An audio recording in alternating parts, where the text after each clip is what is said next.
My family never lets me touch them. It's for the best. I'm not supposed to touch anyone. That's been the rule as long as I can remember.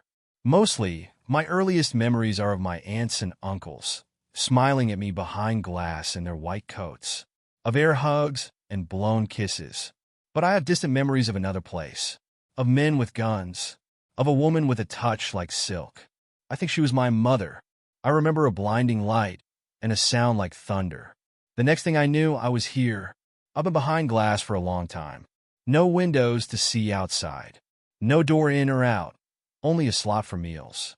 All my uncles and aunts have grown old and gray, yet I don't seem to change.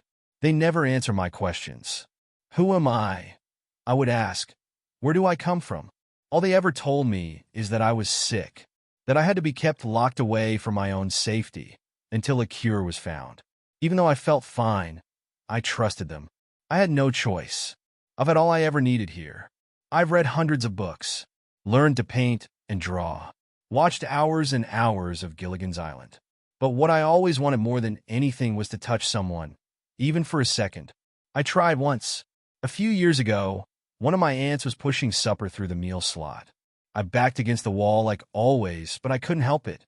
Without thinking, I ran forward and grabbed her hand. I wish I hadn't. The second my hand touched hers, her skin turned black and brittle, like burned paper. It crept up her arms until the flesh peeled off her skull, her eyes smoldering with yellow fire. Blood ran out of her mouth, boiling. She screamed and screamed, but all I could do was sob, "I'm sorry," until security came. By the time they got to her, she was a shadow burned into the floor. The meal slot became automated after that. I finally understood. I really was sick, very sick. But it wasn't my safety I was in here for. I thought I would be here forever, a freak in a cage.